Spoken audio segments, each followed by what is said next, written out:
took geology because my Right. English major roommate needed me to help her pass a science class. So I was a physics major, but geology was Hi, my folks. favorite. I'd like to welcome everybody to the Institute of Social and Economic Research, ISER.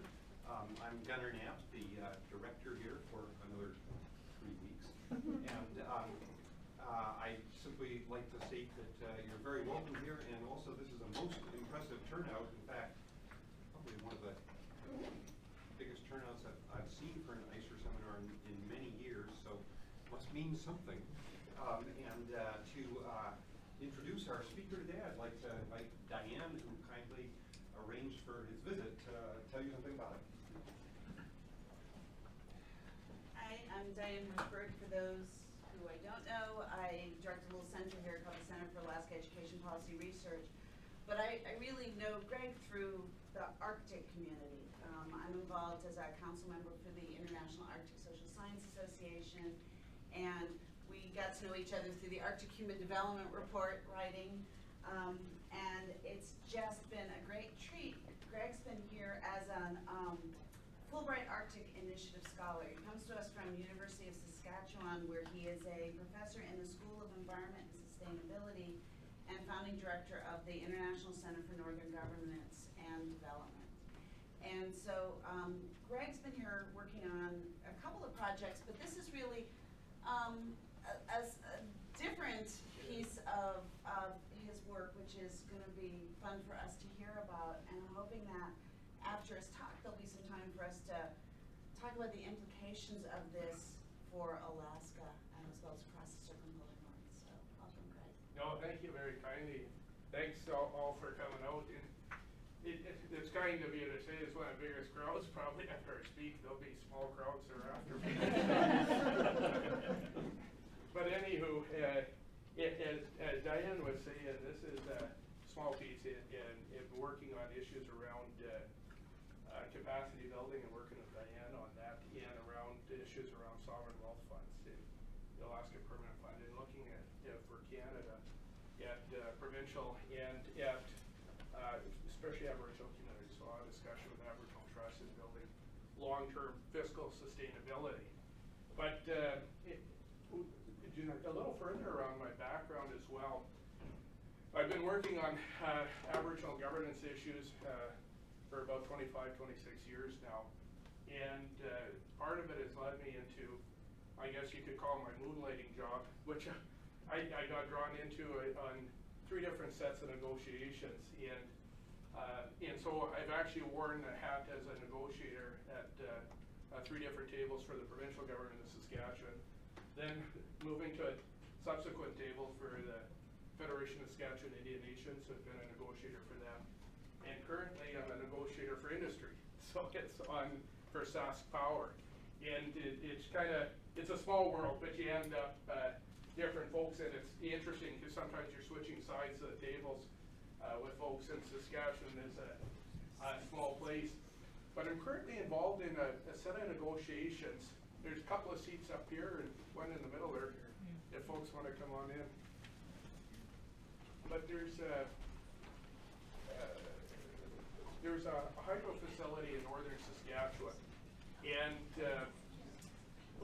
what had happened, it was built back in 1929 when it was initiated, and at that time consultation processes with Indigenous peoples back in the 1920s was somewhat different than they are today. It would be a hell of an understatement.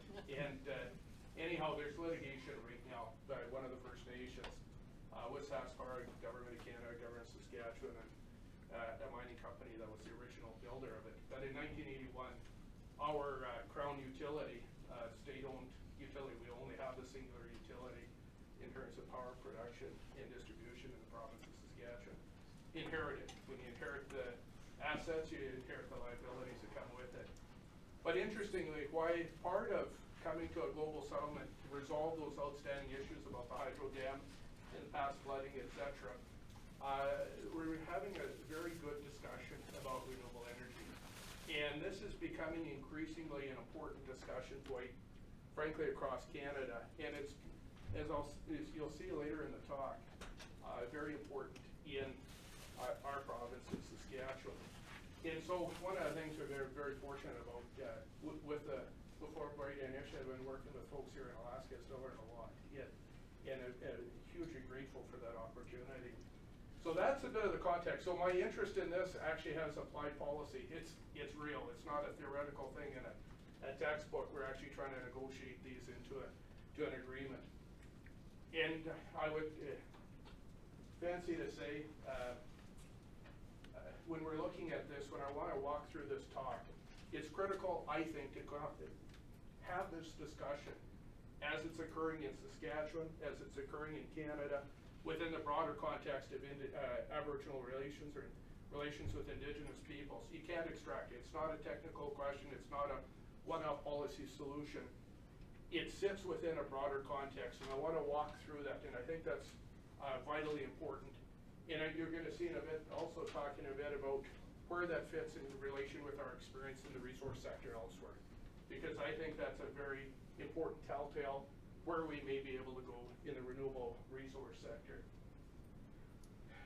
Canada is COP21 with a change in government, very enthusiastic, going after policy initiatives within Canada and in identifying Indigenous peoples as part of the partnership solution.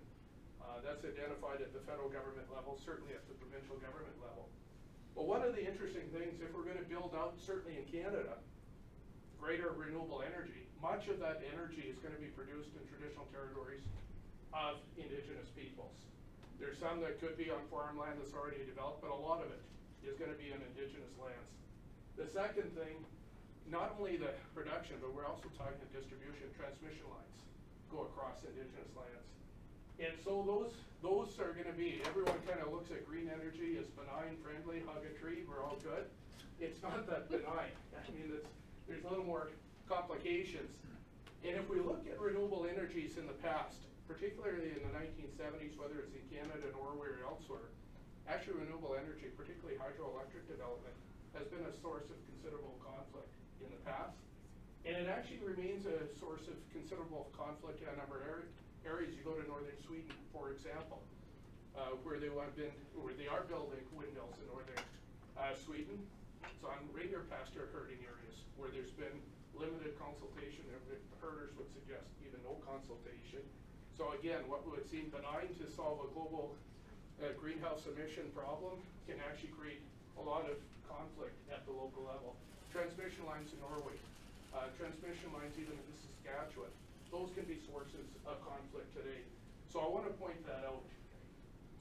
But there's people that think the glass is half full, and there's people that think the glass is half empty, and I'm kind of in the camp that the glass is overflowing. So I'm an optimist. And so I think actually renewable energy, if we do this right and pursue right, actually offers an enormous opportunity around Indigenous relations. And some of the ideas you'll see, this is a plug for the book Ken Coates and I wrote, from treaty peoples to treaty nation. And the whole concept of treaty peoples is very, very important in Canada. It's been a unique context in terms of the phraseology in Canada, I'll talk about in a minute.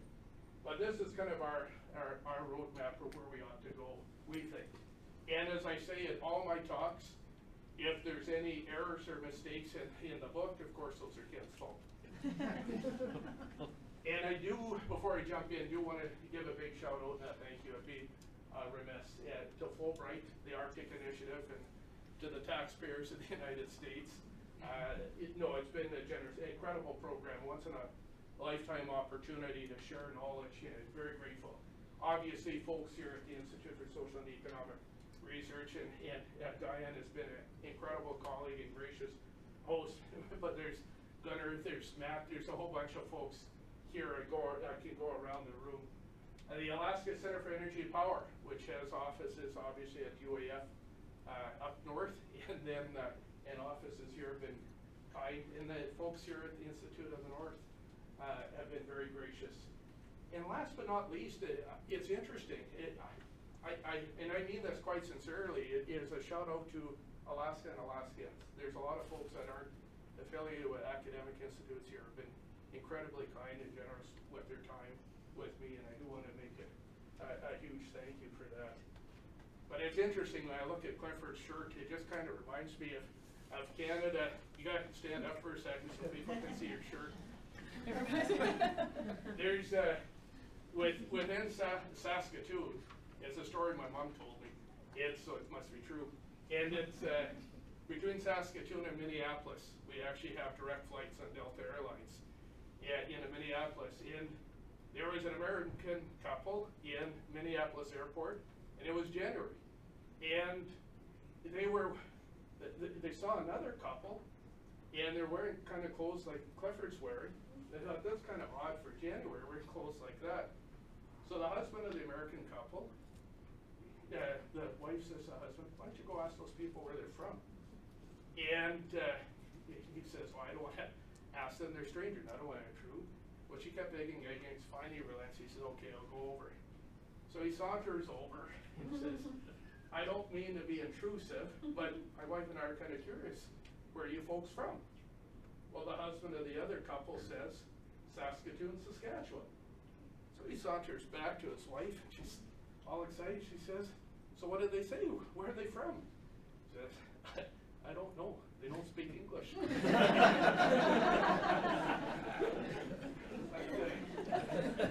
Context.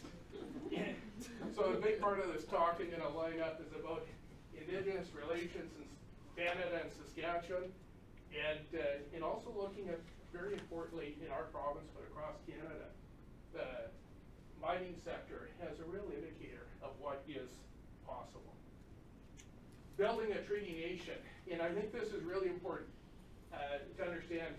And I says that my cup overflows. I see opportunity, and I'm a born optimist. But I don't want to discount the huge challenges Indigenous peoples confront in our country. There are huge social challenges. Many are very familiar. We have higher than average, significantly higher average in a number of communities. Things with alcohol, drug abuse, with suicides, completion of high school, literacy, unemployment, and so on. But those challenges are there. They remain there. They're going to be there in the future, and they're huge to tackle. But the story of Indigenous Canada doesn't stop and end there, and that's a very important part of the story. There's, in our chapter in our book, we have a chapter called The Missing Success Story. There are a tremendous amount of successes going on, and if I were to come away with one message out of this, is we as a society live up to or live down to the expectations we set for ourselves and one another. And if we only tell the negative stories as often covered in the newspapers in Canada and media, I think we're missing a big part of the story. And there's a tremendous amount of success going on. Canada, though, is an incomplete nation. As a federal state in multiple dimensions, 10 provinces, 3 territories that constitutionally sit outside the federal system, but with Indigenous peoples not fully brought in to and part of the body politic. There's been important steps like the Niska Treaty, which actually extends federalism, creating a third order of government in Canada, but that's not universal across Canada. And there's a large, Canada will remain an incomplete country until we have reconciliation, until we have degrees of self-determination in law, constitutionally recognized and protected across Canada, but we're on a path towards it, but it's incomplete. And very importantly, we think we need to honor the original intent that we're all treaty peoples. And in Canada, especially the number of treaties, but also the modern treaties, people forget sometimes. Treaties weren't just signed First Nations to empty air. They're signed between First Nations and newcomers. And in that, there's treaties, there's parties, newcomers, and Indigenous people. So we have mutual obligations, mutual responsibilities. Treaties aren't an Indigenous thing, they're an all-Canadian thing. Indigenous and non-Indigenous peoples alike. And part of the meaning and the spirit behind that, we were going to partner to build a new country together with shared prosperity for all. And that's a very important thing that has been lost, I would say. But it's kind of coming back, interestingly, especially in provinces like Saskatchewan. It's often talked about by politicians now in a way you didn't see before. I think that is fundamental to where we go, including when we're going to be developing projects on a large scale like renewable energy. So how do we build something like a treaty nation? I think one of the things you start with, shared political institutions. Treaties in Canada are seen as sacred covenants between First Nations and newcomers, and they were signed with the Crown. Sometimes people talk as if there's two isolated political communities, but we actually join and have a lot of respect for the institution of the Crown. First starting, of course, with the British Crowns, and then when Canada became its own country, Crown authority, of course, well, actually, technically, the Queen of England is still our head of state, technically. But those principles are very fundamental to Canada. The other thing is federal principles.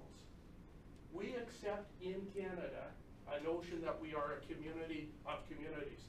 There's individual rights and there's group entity rights that are cherished in Canada, whether it's religious rights, the Catholic education rights, linguistic rights, French, or regional rights as expressed in shared sovereignty between the federal government and provincial governments. And that importance of regional communities is so fundamental in Canada. Other values, I think, are shared. This notion of some semblance of fairness or equality of opportunity, I think is shared, frankly, across all three major political parties from left to right. And Canadians, like a lot of places, northern places too, quite frankly, we're brutal pragmatists. We can stand on ceremonies, but when it's bloody cold outside, you just gotta get things done. And so you'll see far more, you guys ever heard of Tim Hortons coffee? Okay, so we're more Tim Hortons kind of coffee folks. We do have Starbucks and fancy places like that. But, and we do have prime ministers that like to create a bit of elbow room. But we're brutally pragmatic folks. But the idea about building on the spirit of we are all treaty peoples means building economic and social partnerships, building bicultural public institutions and workplaces, and building governance partnerships. And we've seen developments of that, but we've got a long ways to go. Opportunity right now, I think, has been huge. We have a window of opportunity I think is almost unprecedented. The federal election and a change in government has created a new opportunity to strengthen relationships with First Nations people in Canada. I think we've had a legacy now of about 20 years, and it's some very positive elements, particularly in the natural resource sector, and particularly in mining, that demonstrates that building a treaty nation is in fact possible. And I think, arguably, the renewable energy sector presents probably the most important nation-building project to renew Canada, renew Indigenous relations, and get us closer to completing nation building in our country. Political partnerships, and I want to deal the first thing. Why would we bother engaging in this and looking at renewable energy partnerships? And one of the take head on is this myth of Aboriginal political disengagement. Every single federal election that comes up, because people look at turnout rates on Indian reserves or First Nations communities in terms of voting in the federal elections, and which is significantly lower than mainstream Canada. The conclusion that's drawn, quite erroneously, is that Aboriginal peoples are politically apathetic and politically disengaged. And argue, if anything, it's the most politically engaged people in Canada are actually Aboriginal peoples.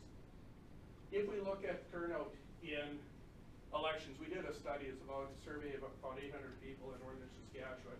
And northern Saskatchewan in our province, the northern half, the Northern Administration District, it's about 86% Aboriginal. It's a higher percentage than none of it. In fact, it's a jurisdiction with the highest percentage of Aboriginal people in all of Canada. But in band elections, we get a turnout of about 69%, almost 70%. In US federal elections, I don't know what the turnout is, if it's close to 70% or not. Just asking. And then municipal elections, 57%, and lowest is 47% federal elections. So you can see where your identity and attachment in terms of political community, where it's most important, you have higher turnout. where there's less engagement ongoing, lowest turnout. That's not surprising. Interestingly, even in northern Saskatchewan, 57% turnout in municipal elections is high by Canadian standards. City of Edmonton, roughly 1 million people, municipal election turnout is often around 44%. I mean, this is higher. You look at this, we looked at engagement, attending local council meetings. In the city of Anchorage, 31% of Anchorage residents turn out to council meetings, municipal council meetings. We know the answer. They go to New York, etc. But Aboriginal communities, 31%. That's a highly engaged, highly literate, politically population in Canada, contacting elected officials. When you look at comparative mainstream, you can go on and on about participation in committees, participation in community leadership. In a lot of Aboriginal Canada, contrary to Robert Putnam for the broader society, Aboriginal people aren't bowling alone. There's a high degree of civic engagement. And the strongest, and many have probably heard of Idle No More in Canada, which was mobilized largely through social media, triggered by an omnibus bill that did not go over well in First Nations country. Very peaceful. It was almost as much a representation or expression of cultural revitalization as it was in terms of political statement. Importance, the 2015 election was also important, I think, in a state in terms of towards fuller engagement of Aboriginal peoples in Canada at the federal level. We had a record number of candidates run for office. We had a record number of 10 Aboriginal people elected to the Canadian Parliament. We've got Aboriginal representation in cabinet. We did in the previous government, even on the Conservative government, they had 1 year where there's 3 different Aboriginal ministers in cabinet, 2 at any single time. So this is cut across. But interesting, first time in Canadian history that you had 2 major political parties, and in the case of the Liberal Party, one of their 5 main electoral pillars was renewing relationship with First Nations people in Canada. That's historic. That's never happened before in a federal election. And looking at the economy, partnerships, again, look at the resource sector. And why look at the resource sector? In Canada, 372,000 direct jobs. That's not the indirect jobs that are supporting the resource sector. Of the Canadian GDP, resource sector represents 15%. It's huge. It's quite significant. And we're a major player internationally. We're number 1 in potash, number 2 with Kazakhstan in uranium, number 5 in oil, and this one, renewable resource, number 3 in the world in terms of production. And if we look at what's occurred in Canada, and this is where the more optimistic side of me comes, you can see these kind of phases in terms of the resource sector. Back in the 1970s, you had the Mackenzie Valley Pipeline, for example, and other mining initiatives. Well, that was a pipeline, but mining initiatives. And where there was a lot of protests, Indigenous protests about mining development on traditional lands, or near traditional lands. And that was very characteristic from the 70s to the 90s. Now these 3 areas obviously overlap, but there's kind of a main thrust. From the 1990s to 2010s, this is where you start to see a huge development of accommodating or dealing or addressing, recognizing Indigenous interests in Canada, and largely through benefit agreements. I would say in our current decade, there's been a further shift in moving up. And now it's about partnership opportunities and equity, looking at equity ownership in and being part of the decision makers about owners and decision makers around resource development. And this is a significant change that's starting to occur in Canada. So what are the 3 drivers? Yeah, I would suggest 3 big drivers. 1, Indigenous rights over the same period have been strengthening in Canada. Indigenous capacity, human capacity to participate has been growing. And this last one is really important. There is a shifting attitude, especially across Canadian businesses, towards Aboriginal business engagement. And in this sense, the private sector, quite frankly, is far ahead of government in terms of shifting attitudes toward Indigenous peoples. Indigenous rights. Famous case, 1974. Your neighbor to the west, British Columbia, with the Niska case, 1974. Even though the Calder case, technically, they lost that technicality split decision at the Supreme Court of Canada. It changed then the Prime Minister Elliott Trudeau's thinking about whether he thought Aboriginal rights were done, extinguished, non-existent, relic of the past. That fundamentally changed as a wake-up call, because by one vote, they could have actually outright lost. And so that was a shift in terms of Canadian government thinking that maybe there are extant Indigenous rights. This moved fairly quickly. By 1982, we actually have constitutionally recognized Aboriginal rights for First Nations, Métis, and Inuit peoples in Canada. Very historic moment. Following that, the Charter of Rights and Freedoms in the Canadian Constitution, we have a series of Supreme Court cases. I just list three. There's multiple cases, but in each instance, recognizing Aboriginal rights around subsistence practices, Aboriginal rights around a duty to consult as a technical, that there's an obligation by the Crown. Remember I mentioned the Crown before? Crown, very important to Canada. Obligation by the Crown. The Crown cannot offload its obligation for consultation to industry and walk away from it. There is an obligation by the federal and provincial crowns to consult and to accommodate Aboriginal interests in any impact on Aboriginal lands. And then it's the Colton case, again, British Columbia. And this one is historic because this is where the Supreme Court of Canada recognized title. This is the first time title to land that is still existing. Massive changes. What's interesting, a lot of people are afraid of Indigenous rights and thinking that Indigenous rights is going to mean a decrease in resource development. And opposite is true. If the more powerful Indigenous peoples are, and some would argue kind of leveling the playing field, especially in untraditional lands, and Indigenous peoples can be more of decision makers, it's actually creating greater certainty into who has property rights. And from business sector does not really care who the owner is. What they want to know is that there is an owner and who do I talk to. And so creating investment certainty is really important. It also enables Indigenous peoples to have seats at the table when these discussions are occurring. And this, in turn, is a long term going to create far greater stability in the resource sector. Indigenous capacity. There are challenges, and I don't want to understate the challenges around literacy, high school completion, post-secondary. There are challenges, and there are gaps, significant ones in Canada. But it would be unfair and inaccurate to say there hasn't been massive progress. You look through these 3 decades alone, where you had federal government funded First Nation and Inuit students in post-secondary education, jumping from 3,600 in 1977-78, by this year, a decade later, 18,500 in the last number we had, 1999 to 2000, over 27,000. The number of the growing Indigenous middle class, the growing professional Indigenous class is quite significant, and it is changing rapidly in Canada. Those are 2 of our students from our Masters in Northern Governance and Development program at the University of Saskatchewan.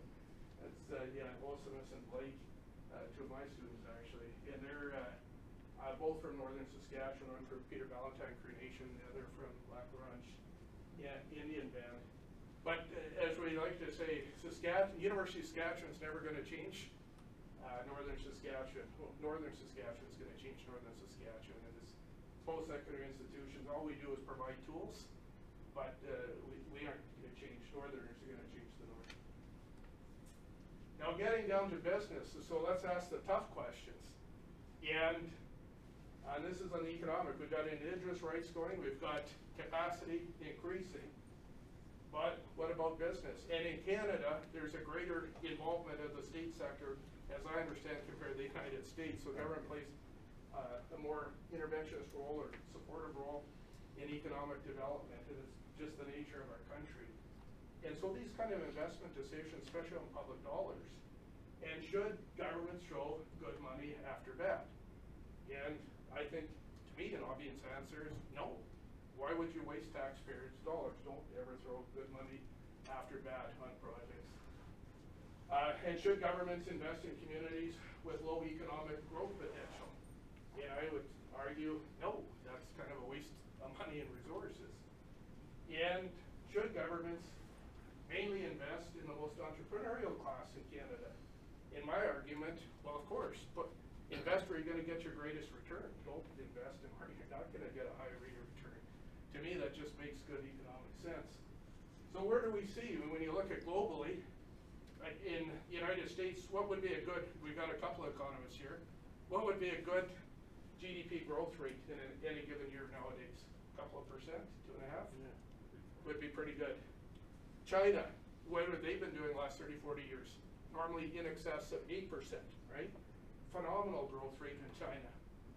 And I just want to put that into some kind of context. Well, one indicator of growth is entrepreneurship. In 2006, 2007, over the preceding decade, increase in 37,000 Aboriginal entrepreneurs in Canada, increase of 85%. Self-employed business startups in Canada. First Nations entrepreneurs, the growth rate is 500% of the Canadian mainstream. Even in the oil sector in Fort Mac, it's been exceeded $1 billion First Nations there. So arguably, the most entrepreneurial class in Canada is probably First Nations people. So if we look at Toronto Dominion, did a study looking at growth rates in Aboriginal Canada, and this is one of the best kept secrets in Canada, is the growth of band-owned and First Nation member-owned businesses in Canada. And the growth rate annually has been between 2001 2011, 8.2%, actually kind of similar to China. And if we look at government transfers, it's growing at 4.1%, so at a rate half of that in terms of the business sector. And in fact, the business sector this year will outstrip in terms of micro GDP, and the economists will hang me for using that kind of terminology, the public sector in First Nations Canada. So if you were looking for a good place to invest in terms of growth, you may want to check out First Nations Canada. Northern Saskatchewan, the northern half of our province, population is small, 38,000 people, 104,000 square miles. Northern residents, as I mentioned, 86%. Cameco, the largest mining company, does uranium mining in northern Saskatchewan. Over the last dozen years or so, procurement with First Nation and northern businesses has exceeded $3 billion in northern Saskatchewan. The workforce in Cameco, over 50%, are northern residents, almost all of whom are Aboriginal peoples. In fact, Cameco is the largest Aboriginal employer in all of Canada. The mining sector in Canada hires Aboriginal peoples at a rate compared to the next best successful sector at 3 to 1. So it shows this is possible to do. It is absolutely possible to do. Shifting attitudes and negotiated agreements, and this is a big one, When you look at where companies were before, when they had surface lease agreements, say in northern Saskatchewan for mining, and there you had to do so many jobs, quotas around jobs or investments, education, etc. Companies, when they started, it was a legal requirement imposed by governments to do. Okay, we have to do this legal hoop to get over. Then that started to evolve the thinking in terms of acquiring community buy-in, and this notion of acquiring a social license. This is now evolved in places like just Saskatchewan, is actually a very prudent and sound investment in terms of these community partnerships. And one of the biggest telling points was in Saskatchewan, we have potash industry in the southern part of our province. Historically, almost no engagement with First Nations people and First Nations communities, even though they're right door. Northern part of the province, very high engagement with First Nations and Métis communities. Radically, you would never know you were in the same province in terms of Aboriginal relations with the corporate sector. What happened when there's oil was booming, remember those fantasy days when oil was about $100 a barrel?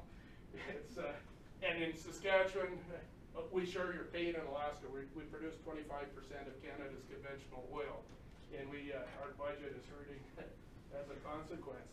But when oil was booming, not that long ago, potash industry and other industries were losing tens, hundreds of very high-skilled engineers, etc., to Alberta, signing bonuses $20,000 when you land in the airport. They were hemorrhaging badly, but not Northern Saskatchewan. First Nations people that were working in the mines, sometimes multi-generational, within the mines, did not abandon. That investment Chemical made with First Nations communities, First Nations workforce, they were able to retain their workforce. To train up a new employee, Chemical estimates $100,000 to train up a new worker in a mine. This is a deadly expense. Investing in First Nations and Indigenous peoples in economic development leads to a stable workforce. It also helps mitigate regional economic outflows. An Indigenous person working in a mine or another enterprise in Saskatchewan takes their paycheck, walks down to Saskatoon or Prince Albert and buys a truck there, and those dollars stay in. Somebody from Southern Ontario working in the oil patch in Alberta flies home with that check and buys the truck in Southern Ontario. So if you want to capture economic benefit, invest locally. And this is one of the things that companies like Chemical have learned. Now, all that context is the renewable energy, and I think it's critical. And why this is such a great opportunity, it is in Canada, it's this treaty nation building project is a real partnership. There's benefits locally for Indigenous communities, if done well, but it also solves in partnership a big global problem in climate change. And our great-great-great-great-great-great-great-grandchildren will thank us for it. But it's down the line. This is a plug for Alaska for the glacier, but it's true. It will take some important northern leadership to address this issue. In a repeat, many new renewable energy projects are going to go through Indigenous lands and waters. You think hydro and water, we've got wind on land, solar on land, etc. There's a lot of circumpolar successes and circumpolar lessons to avoid. And this is one of the things that everybody in this room ought to take great pride in, is what's happening in Alaska. Alaska, I know we're partnering up with Alaska Center for Energy and Power in terms of doing assessment of the lessons learned in Alaska for First Nations community in northern Saskatchewan. And I have to say, Alaska is about, I was mentioning this to a couple of folks earlier, Alaska is about 20 years ahead of Canada in terms of renewable deployment in northern areas and in Aboriginal communities. It's one of your best hidden success stories that needs to be shared globally. And there's lessons within Canada. I'm sure there's one or two in Alaska. Certainly is in Scandinavia, lessons to avoid. Not talking to people is never a good idea to start. But there is a massive opportunity to build constructive partnerships. What's interesting in Saskatchewan, there's less of government or industry going to First Nations. There is some of that in terms of prospective renewable partnerships, renewable energy. There's a high demand in First Nations country in Saskatchewan that's been approaching government, say, we want in. We want to be part of the solution. We want to harness economic opportunities, having and addressing two big issues. One is revenue and on own source revenue from equity ownership in power production. Employment is another, modest employment, but employment nonetheless. But also energy costs, and this deals with a big social issue. Most homes in northern Saskatchewan, and those houses are substandard federal government funded housing where it goes down below -40 every winter, and you got huge issues with heating costs, but almost all the heating is electric. So you can imagine how deadly expensive it is to heat a home. It is not atypical for a First Nations household have a power bill of $800 to $1,000 a month, where it might be $150 in the city of Saskatoon, and that household income might be less than $20,000 a year. It doesn't make it too difficult to figure out the math in terms of choices between food, school, kids' activities, etc., and keeping your house warm in the middle of winter. These are big challenges. So there's multiple reasons why renewable energy is being sought after. The Saskatchewan challenge. I know we love it that Alberta is the big target for the environmental community globally because of the oil sands and CO2 production, but we kind of skirt underneath the limelight. But the actual reality in terms of per capita CO2 production, my province, Saskatchewan, is the worst polluter in Canada. That's a reality. Dealing with that reality, the Premier just before Christmas, prior to COP21, announced that the Saskatchewan would double its power production fleet from 25 to 50% renewables within 15 years, which is an incredibly, incredibly aggressive target. No one believes that that can be achieved without First Nations partnership. This is an absolute necessity. If you're going to bring in on any hydro, most of the hydro potential is in northern Saskatchewan. I did mention 86% Aboriginal. It's going to come across Aboriginal territory, lands, and waters. No ways around that.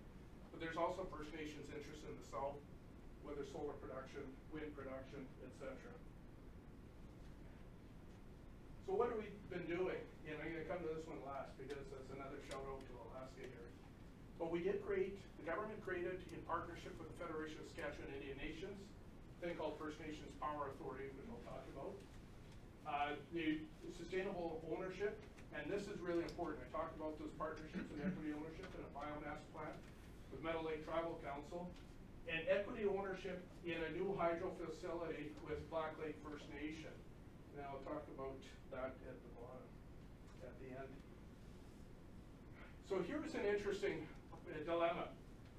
The First Nations were expressing interest in getting into the renewable energy sector, but jumping into a highly complex electrical systems, most companies can't do that, period.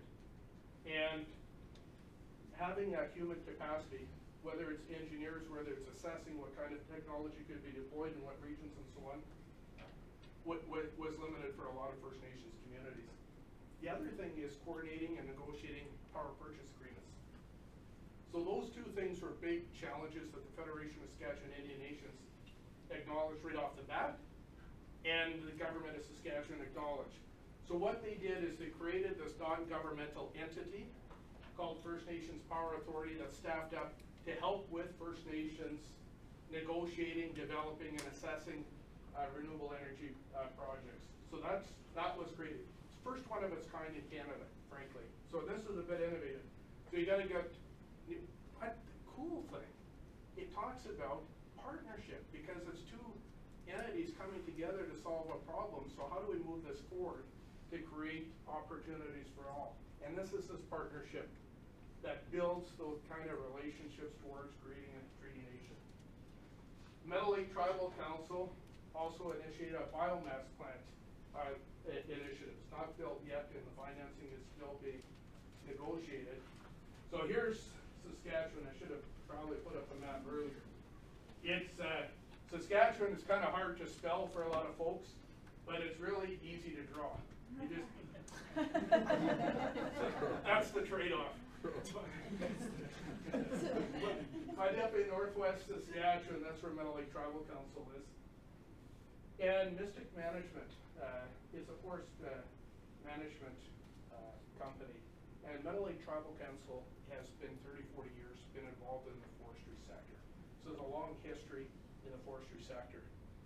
What's interesting though, and folks will know that here, like oil, prices go down for dimensional lumber, for pulp and everything else. And it can be a highly volatile industry. The forest industry was doing well in Canada up until 2008, and some kind of global thing happened in 2008. And all of a sudden they weren't building houses in the United States and we weren't shipping lumber. And that's a big challenge. But what's interesting about this is how it all comes together. So Meadow Lake Tribal Council approached the provincial government, Saskatchewan, and said, we want to build a biomass plant, 45 megawatt biomass plant. We got green energy, renewable energy, it creates jobs. This is a good thing. And it allows for First Nations equity ownership. It's not just getting kind of resource sharing of somebody else's. No, we're owners and managers in this. We're at the driver's at the table. But the other very cool thing that the provincial government did was give the forced timber leases to Meadow Lake Tribal Council in that area. They also did that with Big River First Nation and Montreal Lake First Nation, in opposition to a lot of non-Aboriginal forced interests, because they wanted First Nations to be able to be part of wealth creation and partner in wealth creation. But the very interesting thing with Meadow Lake Tribal Council has 7 First Nations part of this tribal council. When they manage these forced leases, now they can decide on how they want to harvest, and very importantly, where to harvest. They know their communities. They know where the trapping blocks are. They know where there's areas that are more sensitive around commercial fisheries, sacred sites, where the go zones are and no-go zones are. And to do this in a sustainable way. How much better do you get it when the First Nations people who are living in that area for thousands of years are now managing directly those forest stocks? Those forest stocks go into their sawmills and dimensional lumber up and down. But if you take the waste from those sawmills, pelletize it, and then run it through a biomass plant, you can help stabilize the up and downs in a broader sector, broader forestry complex. So now you've got green energy, a more sustainable forest sector, and you've got community management over forest resources. This is the kind of innovative partnering. And what do you have? If you're deciding, and you have authority through that timber lease on that, you are self-governing, a critical resource. Empowering First Nations people is actually generating economic wealth in our province. Tazi Tway hydro project. And this is Northwest Territories. So this is immediately south of the Northwest Territories. At Black Lake First Nation on the Fond du Lac River.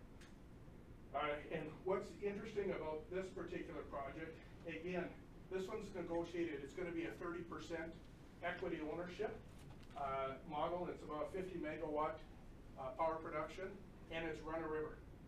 And this one here is going to be the first hydro facility, it's run a river, on a First Nation reserve in all of Canada. There's other First Nations involved in hydro, there's other First Nations involved in run a river on traditional territories. But this is the first on reserve. This is precedent breaking, and government's taking a leap of faith.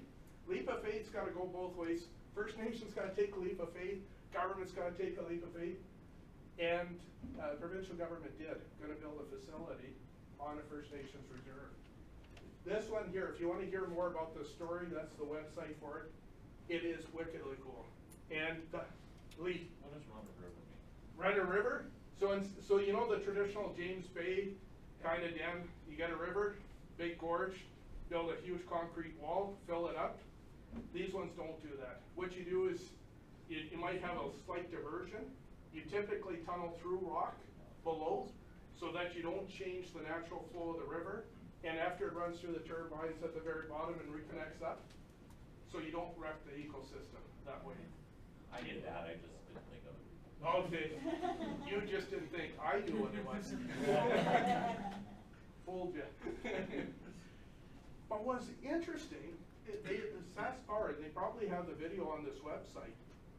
They showed it to us, they did this video with community members. And Saskatchewan, you know, the typical, maybe it's an unfair stereotype, but industries sometimes in the past in some areas, do all these caveats, kind of cajole and try to persuade people into this is a really good project, you want to get on side, we're going to do all these good things. Saskatchewan didn't do that. Because there's people in the community who are in favor, people in the community that didn't think it was a good idea. And Saskatchewan said, let the community decide. If you think it's good, we'll do it. If you don't want to, that's cool too. You know, we can work in other places, we don't have to. they did this video, I pretty near fell off my chair. Because they had, and SaskPower paid for it. They had people in the community saying, yeah, this would be a good idea. And they also had people in the video saying, no, this isn't a good idea at all for all the reasons. But they wanted it out there because they wanted people to have eyes wide open, have all the views out there very transparently. But what's kind of cool when you show warts and all, it's just like a family, right? You've got cousins you don't really like, but you invite them over for dinner anyhow. And it's the same thing. And these kind of things you put on the table. If you're going to have a healthy family, you got to have that aunt that drives you crazy over for, Easter dinner too. And that's just the way it is. And this way here too. But that builds a lot of trust. Because even then, people who aren't in favor can say, yes, my voice was heard. And this is where our community at the end felt. It was about 2/3 of the community voted in favor of it, and it's going. But I think those kind of new ways of doing things, they're kind of commonsensical in some ways, make a heck of a big difference. This is really exciting, and it's a historic first in Canada. So what are the big challenges ahead? Human capacity, that's a big challenge. We're moving in an area that's relatively new technology for a lot of provinces, communities, First Nations, and to manage microgrids, manage new technologies, this is new. And even the capacity around purchase agreements and so on, this is new. Can't underestimate the human capacity challenges ahead. Resolvable, yes, but we gotta identify them on the first case. Fiscal capacity, it's not cheap. Any kind of power production facility is not cheap. And figuring out how communities that don't have a lot of capital, and how do you get over that to invest? One of the big opportunities, even though it's a challenge, with renewable energy, any power production, they're typically bankable. Because you usually have a power production agreement for 20, 25 years that you can take to a bank. And this makes a lot of these projects viable in a way that other resource sector agreements simply aren't nearly as bankable. But energy, power production is. Regulation challenges. And this one here, you take a country like Canada. As I understand, everybody in Alaska loves the federal government and is very grateful for everything it does for the state of Alaska. Well, it's a little bit different in Canada. In Canada, we have our hiccups, and we aren't always happy when the federal government is interfering in our provincial jurisdiction. And there's areas, for heaven's sakes, Saskatchewan, we're 1,500 kilometers from the nearest ocean. Well, we have the Department of Fisheries and Ocean interfering in Saskatchewan because of the waterways issue, right? They have a role in regulation. In environment, that's jurisdiction both of federal and provincial government. So that it makes things more complex. And this is where good processes, environmental assessment processes, early engagement in environmental assessment is really important. Dealing with it, especially in the northern part of Canada, jurisdictional chaos. Those are some big challenges. But the big opportunities, the global shift 2015. 2015 was a pivotal year in terms of mindsets globally around greenhouse emissions and taking concrete steps. I think governments worldwide, are much more. I think we've gone at a point of no return. But really important, where the opportunity is green-proofing a resource economy. We produce a heck of a lot of oil and gas in our province. We're a mining jurisdiction.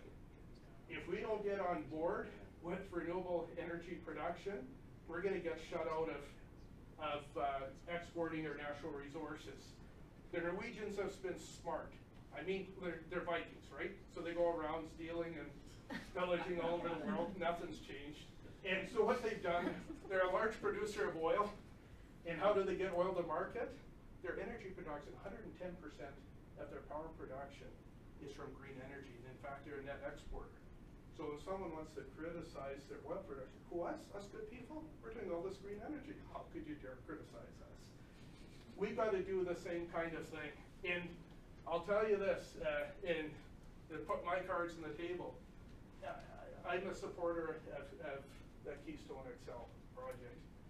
And not because of the jobs and the economics and so on, but for environmental reasons and food security reasons. In Saskatchewan, we were losing $3 billion a year when oil prices were high from our agricultural sector. Why? There's no pipelines out to Tidewater, and oil was going on rail cars. People are dreaming if they think oil's not going to get out. It will get out, whether it's through a pipeline or rail cars. Rail cars are far more dangerous environmentally. There's spillage. We had that horrific catastrophe in Quebec when that city went up in flames. And worse, you add more CO2 footprint running trains and things. So the very thing you're trying to reduce, you're increasing because it's going on rail cars. And on top of it, you can't get grain. Farmers are outbid by oil companies every day of the week when you're trying to get grain onto rail cars. So now we can choke up our food supply, make it more expensive, especially for the most vulnerable in our societies globally. Now tell me this is a good solution. But you've got to be proactive and a little bit smart. The world is changing, and this is where I think at least the government in our province is heading in the right direction in going to 50% renewables and hopefully beyond that, because you need to green-proof the economy. It's hugely important. And the other opportunities, the federal government, both in the shift in environmental assessment, they want to make that more robust, that people trust the system, and the Indigenous policy shift, of course, in Canada creates a huge opportunity. So this is the concluding part. I come back to this, share the missing success story. When you leave this room and you heard this Canadian dorky guy talking about what's going on in Saskatchewan, tell people about the success stories. There's good stories happening in First Nations country. Celebrate what First Nations are achieving and succeeding. Because if we live up to or down to the expectations we set for one another. In Canada, a great opportunity, embracing our identity as treaty peoples. And I think arguably that could have a parallel in places like Alaska and the lower 48 in terms of Indigenous relations in any of these societies. Building our shared values. Don't look at what divides us, look at the things that we actually share and build off of those things. And renewing Canada through partnership building. And this is Greg the hockey player. Pragmatism gets things done. Just get her done. And the final statement, the scale at which we are going to inevitably build renewable energy projects, whether it's hydro, wind, solar, geothermal, and so on, is going to be huge. Let's not blow it. Let's seize this opportunity, solving a global challenge, global problem, and in this way, creating greater wealth, finishing nation building, and creating a better future for Indigenous Canada and frankly for the country as a whole.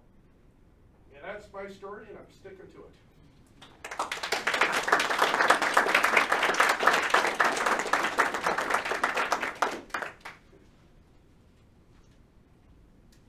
So we can go, the room is available. I understand some people may have to leave, but we do have time for a few questions. Don't have any questions? Fire away. Great. Wonderful presentation. Thank you so much. No. Fascinating insights on Keystone XL too. I wasn't expecting you to mention that, but Yep. without going in that direction though, something that we've also been thinking a lot about is related to your slide on human capacity, fiscal capacity, and regulation. Dwelling on fiscal capacity, You betcha. what tools has Saskatchewan used to identify the creditworthiness of a community that might not otherwise be eligible for a loan? Right, and I think the number one, that's a great question, because that's exactly where the rubber hits the pavement. And so there's two ways to do that. One is a power purchase agreement in and of itself is bankable. And that's really important. Suppose a First Nation says we want to create a factory to build grumble nuts. And you don't know what's the market for them. Are you going to sell them? Maybe they're hot now, 3 years from now. And banks don't want to loan the money because they're worried, can they in fact, will there be a market? So that's one. Even if they had the known business capacity, with a power purchase agreement, you've got a bankable certainty of selling power for 20, 25 years. And that's somewhat unique to power and including renewable energy. So that's a big one. The second thing is partnering. So like Black Lake First Nation, they have 30% equity, but 70% equity is held by the provincial crown. So now you want to bank on that. Banks are feeling more comfortable because there's another equity partner into the game that they'll have some assurance.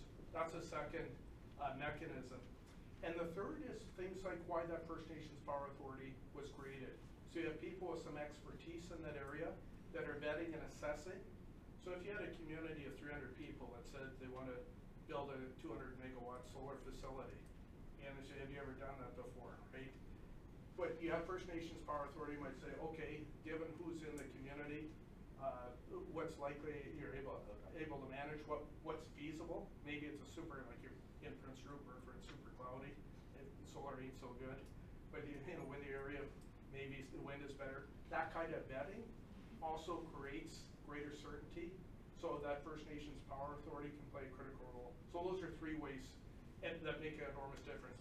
The power purchase agreements are bankable, are huge. Those are game changers, fundamentally game changers. Thank you.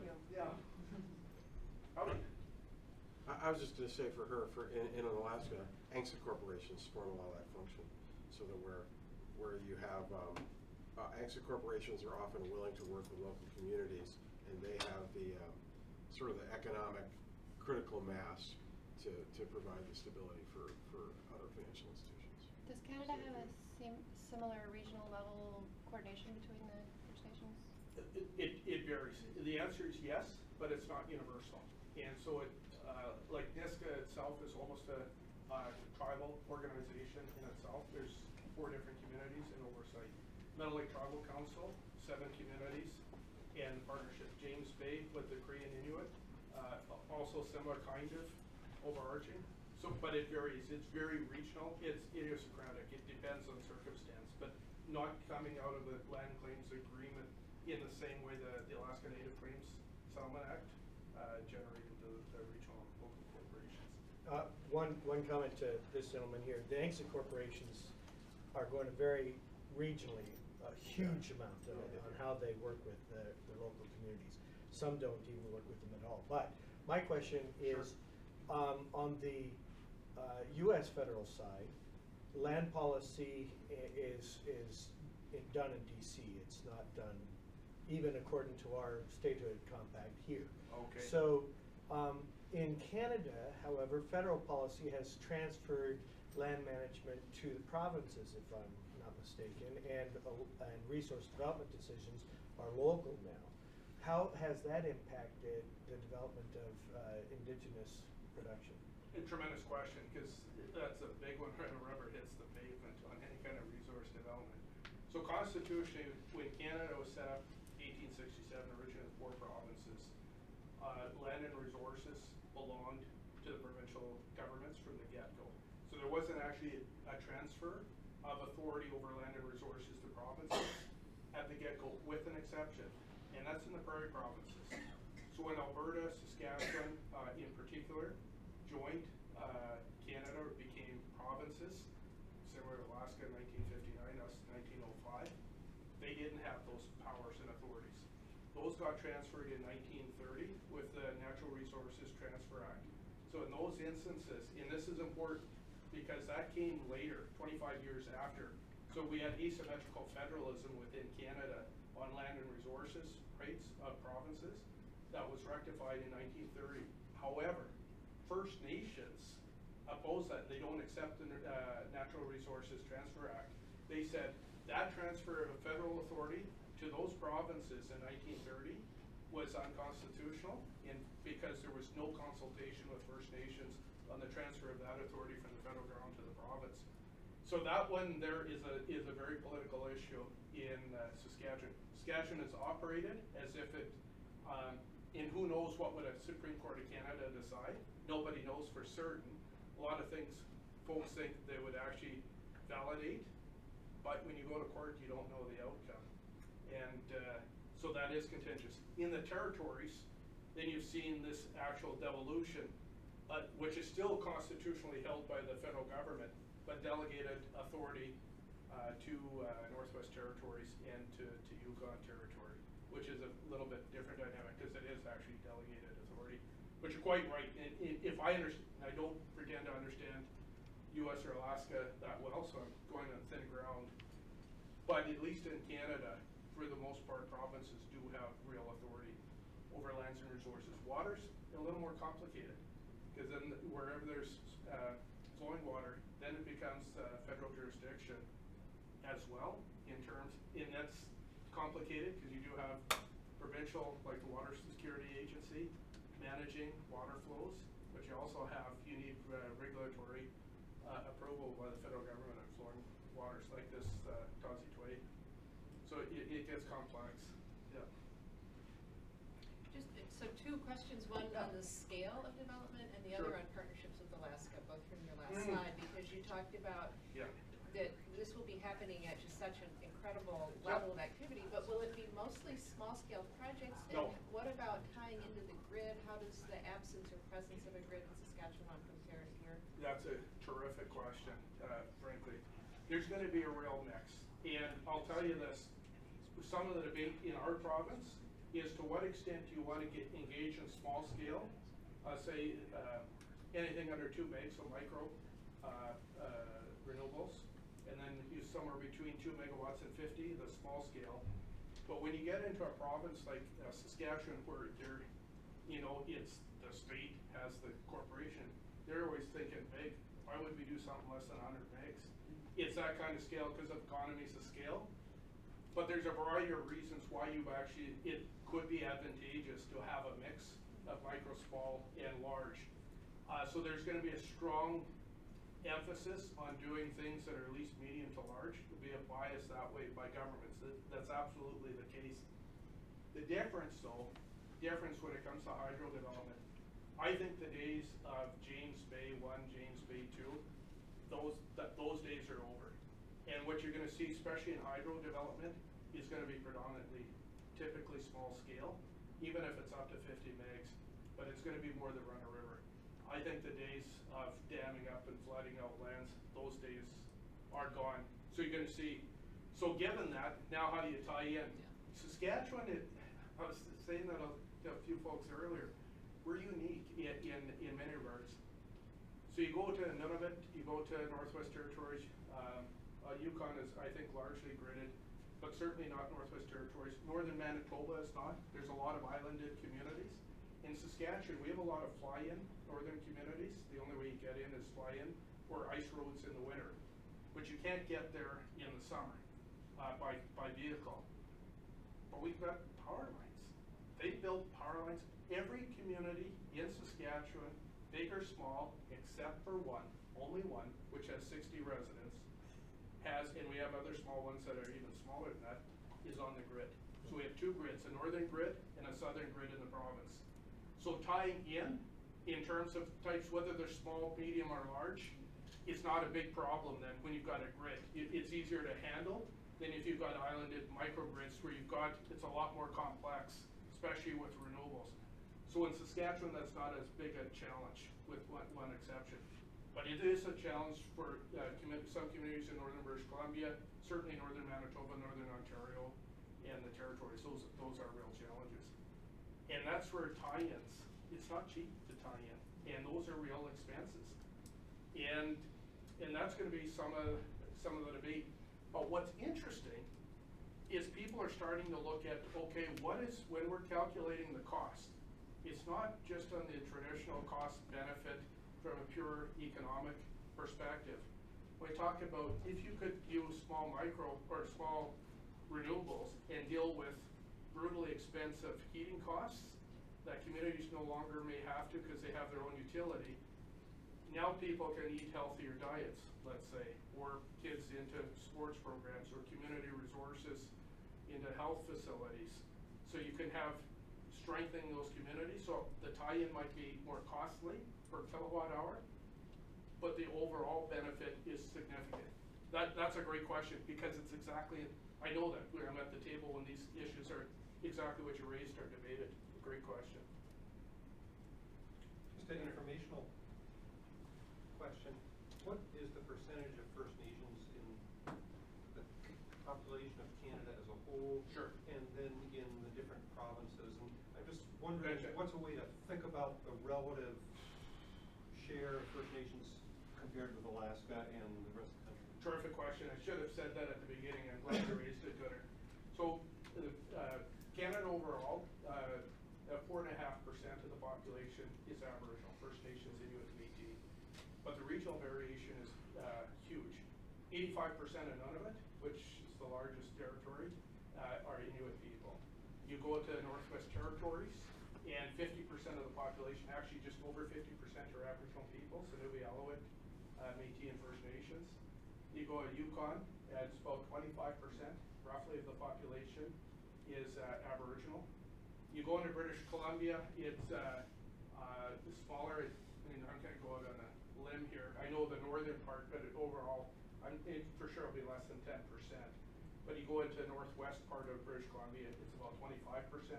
The rest of northern British Columbia is roughly around 10, 11%. But in Ontario, it's small, it's roughly about 1%.